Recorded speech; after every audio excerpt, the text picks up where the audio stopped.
એક નકાર મંત્ર બોલો બધા. નમો હરિહંતાણમ નમો સિદ્ધાણમ નમો આયર્યાણમ નમો વક્ષાયાણમ નમો સર્વસાહુણમ એષો પંચનમોકારો સર્વપાવપણાસનો મંગલાય સર્વેસિં પરમં હવૈ મંગલમ. અજ્ઞાનતિમિરાન્ધાનાં જ્ઞાનાંજનશલાકયા ચક્ષુરુન્મીલિतं येन તસ્મૈ શ્રી ગુરવે નમઃ. જય જયેન્દ્ર. બધાને થાકી ગયા ને બધા? 4 કલાક બેઠા, થાક લાગે ને? હા પડે છે.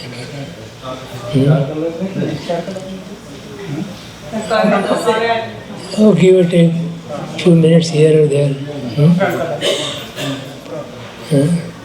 ઘડિયાળ નથી મારી પાસે એટલે એક્ઝેક્ટ નથી કહેતો, પણ સંવત્સરીનું પ્રતિક્રમણ કર્યું આપણે બધાએ. સંવત્સરી પ્રતિક્રમણ કરી અને આપણે બધા જીવોને ખમાવ્યા. બોલો, કોણ બાકી રહી ગયું? ખમાવવામાં કોણ બાકી રહી ગયું? જેની સાથે રિયલ વેર છે, એમ બેન કહે છે. હું નથી કહેતો, બેન એમ કહે છે. હા, આપણે તો એવા ડાયા છીએ કે આપણે બધાને હૃદયપૂર્વક ખમાવીએ છીએ. ખરું? સબ ખામે મી સબ બોલે ને આપણે કેટલી વાર બોલ્યા, ઘણી વખત બોલ્યા ને. ખામે મી સબ જીવે સભ્ય જીવા ખમંતુ મેં. બધા જીવોએ મને ખમાવવા જોઈએ અને હું બધાને ખમાવું છું. કંઈક થોડાક એક્સેપ્શન રાખ્યા છે મેં. એમની સાથેનો જે હિસાબ છે એ પૂરું થશે એટલે આવતી સાલ હું ખમાવીશ. એવું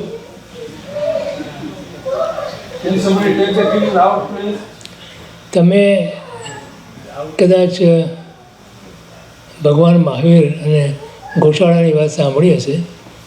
મેં આ 8 દિવસ દરમિયાન એકાદ વખત કરી હતી, પણ હવે કદાચ નવા ભાઈઓ બહેનો હોય તો ફરી વાર કહું છું.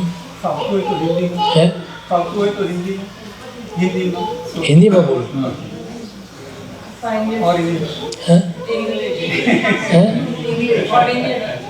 ઓર ઇંગ્લિશ ઓર ગુજરાતી? કહી દઉં પહેલાં ગુજરાતીમાં, પછી હિન્દીમાં. તમને ખબર છે ભગવાનની સાથે ગોશાળો 6 વર્ષ રહ્યો એમનો શિષ્ય બનીને. એમને શિષ્ય બનાવ્યો નહોતો ભગવાને, પોતે એમ માનતો હતો હું ભગવાનનો શિષ્ય છું. ભગવાન પાસેથી એને કંઈક વિદ્યાઓ શીખવી હતી એટલે રહ્યો. ભગવાને જ્યારે કેવળ જ્ઞાન થયું અને સમરવસનમાં દેવોએ એમને સિંહાસન ઉપર બેસાડ્યા, એ જોઈ અને ગોશાળાને એમ થયું કે આ મહાવીર નથી. પહેલાંના જે મહાવીર હતા એ આ મહાવીર નથી. આમાં સોનાના સિંહાસન પર બેસે, દેવો એની ભક્તિ કરે, આ મહાવીર નહીં. એટલે એને વિરોધ કર્યો અને એમ કહેવા માંડ્યો કે હું ભગવાન છું, હું તીર્થંકર છું, હું કેવડી છું. આવું બોલતો તો કોઈ પ્રશ્ન કર્યો સમરવસરમાં ભગવાનને કે આ ગોશાળો એમ કહે છે તે સાચું છે? તો ભગવાન કહે છે કે ના, એ સાચું નથી.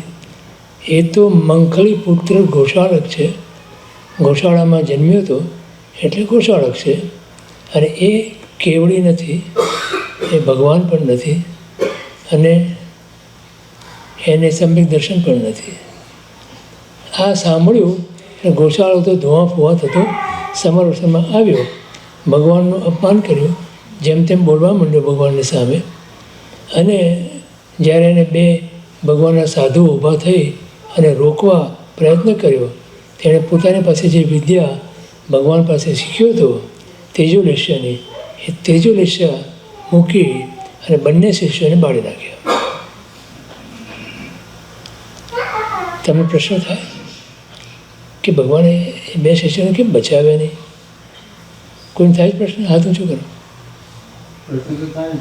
હે પ્રશ્ન થાય છે? ભગવાને પોતાના કેવળ જ્ઞાનમાં એમ જોયું હતું કે આ બંને સાધુઓ ગૌશાળા અને તેજોલેશ્યથી મૃત્યુ પામવાના છે. એ એમ બતાવે છે કે તમારા જીવનમાં જે બનવાનું હોય એને કોઈ રોકી નથી શકતું, ભગવાન પણ નહીં. પણ કોણ રોકી શકે? તો કે તમે રોકી શકો. તમે એ જાતની ભૂમિકા તૈયાર કરો તો તમે એ રોકી શકો છો. અને જો એ નિકાચિત કર્મ ના બન્યા હોય તો તમે એ કર્મોને તમે ફેરવી શકો છો. આ શક્તિ આત્મામાં છે. કર્મ એ પૂતગલ છે અને આત્મા એ ચેતન છે. ચેતનની શક્તિ પૂતગલ કરતાં અનંત ગણી વધારે છે, તે કરી શકે. એક બે જ પ્રકારના કર્મો એવા છે કે જેની અંદર આપણે ફેરફાર નથી કરી શકતા. અને એક છે નિકાચિત કર્મ, અમુક પ્રકારના નિકાચિત, અને બીજા ઉદયમાં આવેલા કર્મ, એ ભોગવવા પડે. તો ગોશાળો હજી તો શાંત થતો નથી અને ભગવાન કંઈ બોલતા નથી, એટલે ભગવાન ઉપર તેજોલેશ્ય મૂકે છે. પણ ભગવાનને એ તેજોલેશ્યનો બીજું કોઈ અસર નથી થતી. તેજોલેશ્ય એમના ભગવાનની પ્રદક્ષિણા કરી અને ગોશાળાના પોતાના શરીરમાં તેજોલેશ્ય બેસી જાય છે અને એને દાહ જરૂર પડે છે. પણ ભગવાનને એની અસર એ થઈ કે એમને 6 મહિના સુધી લોહીના ઝાડા થઈ ગયા. આપણે એને ડિસેન્ટ્રી કહીએ છીએ. એ તમને કથા ખબર છે. આપણો મુદ્દો અહીંયા એ છે કે ગોશાળો આ તેજોલેશ્યના શરીરમાં બેસી દાહજ્વર થયો તો ઈશ્વર ભાગ્યો ત્યાંથી પોતાના આશ્રમ તરફ. અને ત્યાં રહેલા એના પોતાના શિષ્યો, ગોશાળાને 50,000 શિષ્યો હતા અને ભગવાનના શિષ્યો કેટલા હતા? 14,000. તો ભગવાનના શિષ્યો કરતાં પણ ગોશાળાના શિષ્યો વધારે હતા. એટલે તમે કોઈ એવા કુગુરુના બહુ વધારે પડતા શિષ્યો જોવો તો બહુ આશ્ચર્ય નહીં પામતા. સ્વાભાવિક છે.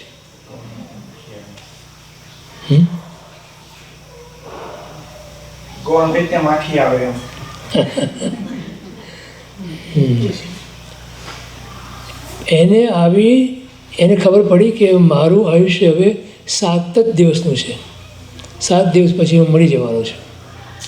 એને ખૂબ પસ્તાવો કર્યો, ખૂબ પ્રાયશ્ચિત કર્યો.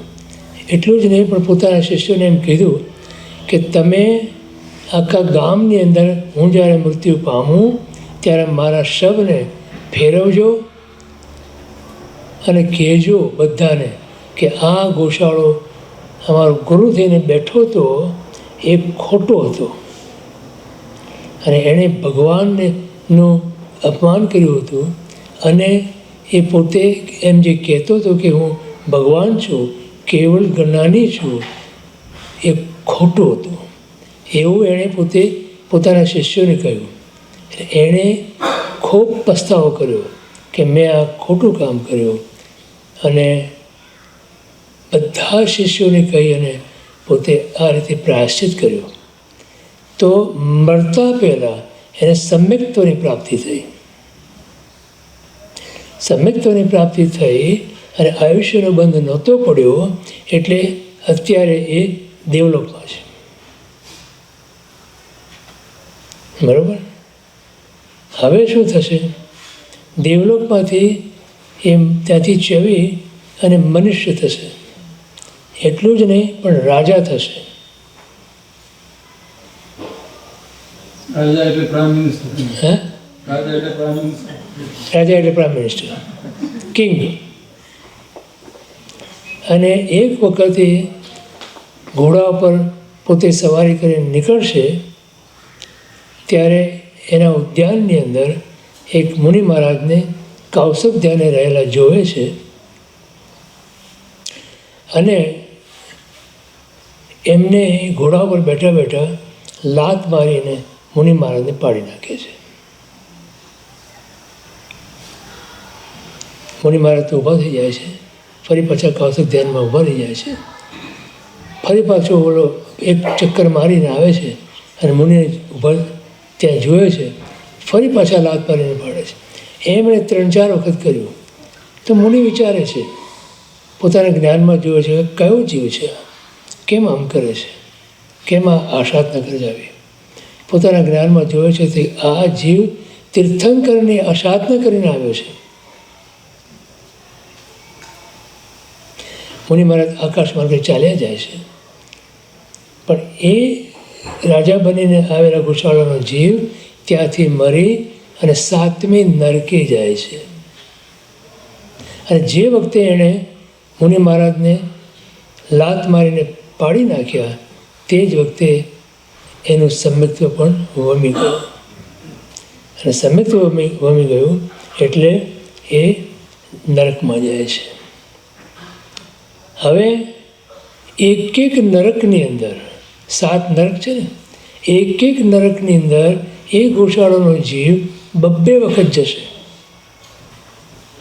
અનંત કાળ સુધી એ રખડશે અને છેવટે ઘણા કાળ પછી, કેમ કે સમ્યક્ત્વ પ્રાપ્ત કર્યું હતું પહેલાં, એટલે ફરી સમ્યક્ત્વની પ્રાપ્તિ કરશે અને મોક્ષે જશે.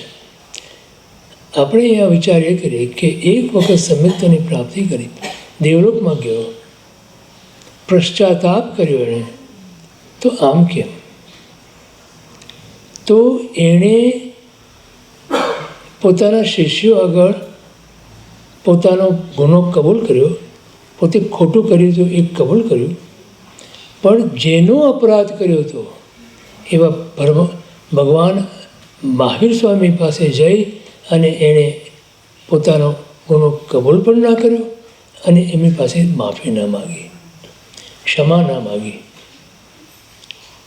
હવે તમને કહું કે તમે જ્યારે ખામી એવી સભ્ય જેવી સભ્ય જેવા કમંતો બોલો ત્યારે એનાથી તમારા પાપ નથી દૂર થતા. તમે કોઈના પ્રત્યે અપરાધ કર્યો હોય તો જેનો અપરાધ કર્યો હોય એને ત્યાં જઈ એના પગમાં પડી અને એની માફી માંગો તો જ તમારું સંવત્સરી પ્રતિક્રમણ સાર્થક. એ ના કરો તમે તો આવા અનંત સંવત્સરી પ્રતિક્રમણ કરો તો પણ આપણો ઉદ્ધાર ન થાય. જેનો અપરાધ કર્યો હોય, જેને આપણાથી કોઈ પણ પ્રકારે દુઃખ પહોંચ્યું હોય એ બધાને યાદ કરી અને આ પ્રતિક્રમણ દરમિયાન જે તમે સૂત્ર બોલ્યા અને પાછા બધે તમે એ સૂત્ર મોકલશો. હા ને? પહેલાં તો શું હતું કે આપણે ઘરે જઈ ખમાવતા હતા બધાને. હવે શું પછી વચમાં શું આવ્યું? બધાને આપણે કાર્ડ મોકલતા હતા. હા, અને પછી શું આવ્યું? બધાને ફોન કરતા હતા. અને હવે શું છે? હવે વોટ્સએપના ગ્રુપમાં જઈ અને ડીટો. અને તમે શું માનો છો કે આમ હું કરું તો મારા બધા અપરાધ ભગવાન ક્ષમા કરે? ભગવાન ના ક્ષમા કરે. કોણ ક્ષમા કરે? જેનો અપરાધ તમે કર્યો હોય એની પાસે જઈ અને માફી જો ન માગો તો એ તમારો ગુનો, એ તમારો અપરાધ ક્યારે પણ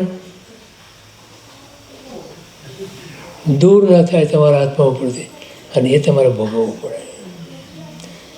ગોશાળો તો તીર્થંકરનું અપમાન કરીને આવે તો, એટલે એને તો નરકમાં જવું પડ્યું. આપણે ક્યાં જવાના? જો આપણે કોઈના અપરાધ કર્યા પછી એની માફી ન માગીએ તો આપણે ક્યાં જઈએ? એના ઉપર ખૂબ ચિંતન મનન કરજો.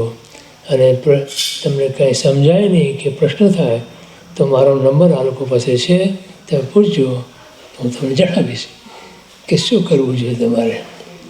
હું અત્યારે તો તમને કહું છું કે જેનો અપરાધ કર્યો છે એની પાસે જઈ એના પગમાં પડી અને માફી માગો. તમારો અપરાધ ક્ષમા પ્રાપ્ત કરી શકે, અપરાધની ક્ષમા મળી શકે તમને. બાકી તમે ગમે તેવા વોટ્સઅપના ગ્રુપની અંદર મિચ્છામી દુક્કડમના તૈયાર જે મામલા આવે છે એ મોકલ્યા કરો, તમે ફોરવર્ડ કર્યા કરો તમે. એનાથી આપણા ગુનાઓ માફ થતા નથી. સમજાણું? બધાને બહુ રોકી નહીં રાખું. ઘણા બધા ઉપવાસિતા છે, અઠાઈ કરી છે, ઘણા તપસ્વીઓ છે, એ બધાને ખૂબ સાદા પૂછું છું અને તપની અનુમોદના કરું છું. બધાના તપની અનુમોદના કરું છું.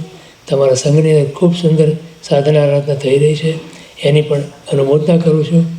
અને તમે મને અહીંયા બોલાવ્યો, તમે સાંભળ્યો મને જે રીતે શાંતિપૂર્વક, ઇવન તમારા બાળકોએ પણ ખૂબ શાંતિપૂર્વક જે સાંભળ્યો એના માટે બાળકોને પણ ખૂબ ખૂબ અભિનંદન, ખૂબ ખૂબ એની પણ અનુમોદના કરું છું. અને તમને બધાને પણ મારા તરફથી મિચ્છામી દુક્કડમ. મારા કોઈ પણ વાતની અંદર ક્યારેય પણ કંઈ પણ તમને મનદુખ થયું હોય તો ખરા અંતઃકરણપૂર્વક તમે છો અહીંયા હાજર અને તમારા પગે પડી અને હું એના માટે માફી માગું છું, ક્ષમા માગું છું.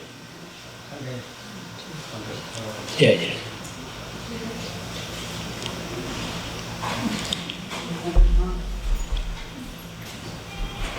Twice a day. So on behalf of the Sangh, entire Sangh, એનો બહુ બહુ આભાર માનું છું. અને બીજો આપણે ઋષિબેન આવ્યા એની સાથે વગર ઋષિબેને આપણે ગિરીશભાઈ નહીં આવે કોઈ દિવસ, કે એને આ એકલા પડી ગયા. સુશીલાબેન એ વયા ગયા, આપણે સ્વર્ગલોકમાં ગયા છે, તો એને બહુ મુશ્કેલી પડી. અમે ગિરીશભાઈ કીધું કે ભાઈ, if somebody, I can find somebody to travel with me, then I will come. And there is, I think you are the catalyst. No. So તમારો બહુ બહુ આભાર અમારા સંગીત તરફથી.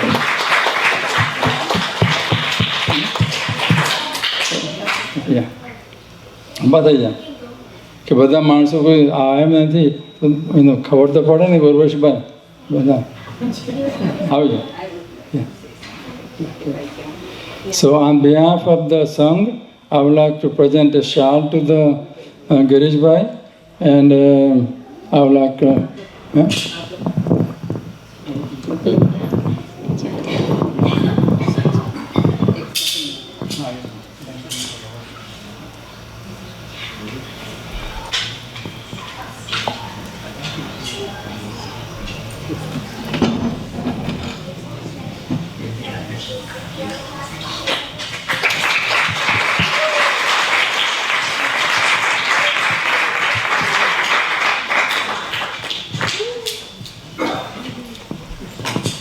I think I want to extend Rakesh and Neha special thanks for hosting them and allowing him to be a part of this.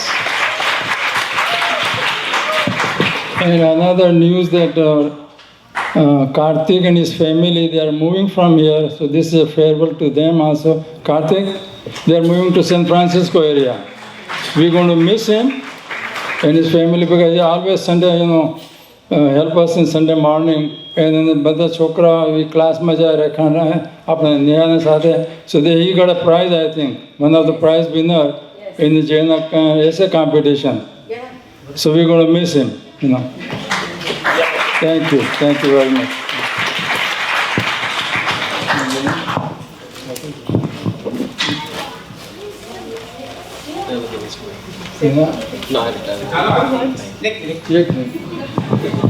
હવે please એક minute બધા બોલે છે કોણ Urvashi wanted to say something. Okay sure please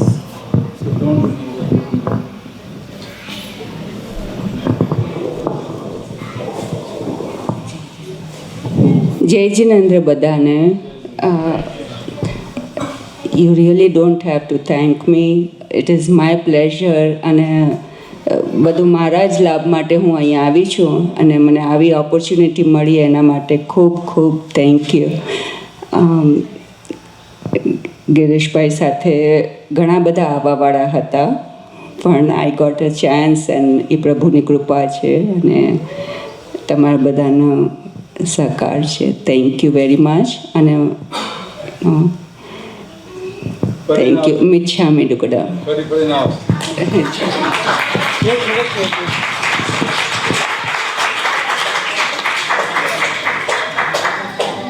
હવે આપણે આ વર્ષના તો પરીક્ષણ પૂરા થયા